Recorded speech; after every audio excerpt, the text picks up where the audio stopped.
Bonjour bien-aimé, tu es béni, que la paix soit avec toi.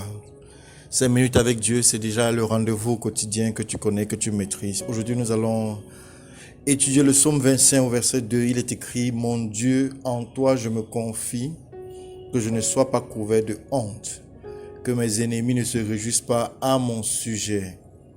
Alléluia.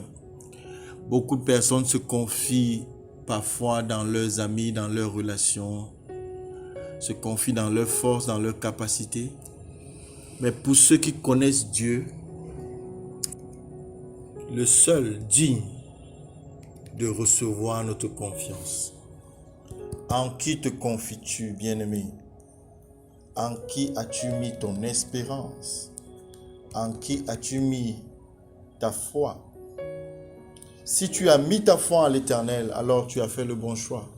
Parce qu'avec l'Éternel, nous avons l'assurance que toutes les portes seront ouvertes. Bien-aimé, je voudrais que tu te sépares de cette confiance que tu as mis dans les hommes, parce que les hommes vont te décevoir. Je voudrais que tu te sépares de cette confiance que tu as mis dans ton frère, parce que ton frère va te décevoir. Je voudrais que tu comprennes qu'à partir d'aujourd'hui, il y a une seule personne à qui tu dois totalement mettre ta confiance. Une seule personne à qui tu dois regarder de tout ton cœur, de tout ton être, de toute ta force, de toute ta pensée. Et cette personne, c'est l'Éternel. Comment pourrons-nous mettre notre confiance à l'Éternel? La première chose, c'est par la prière. Lorsque tu pries, tu soumets tes problèmes au Seigneur, tu les déposes entre ses mains. Matthieu chapitre 11, verset 28, il dit: venez à moi, vous tous qui êtes fatigués, chargés, je vous donnerai du repos. Donc viens au Seigneur par la prière. Au lieu de t'inquiéter, prie. Au lieu de te poser des questions, prie. Au lieu de regarder à gauche et à droite, prie. Et ajoute à la prière le jeûne. Ajoute au jeûne la louange, l'action de grâce.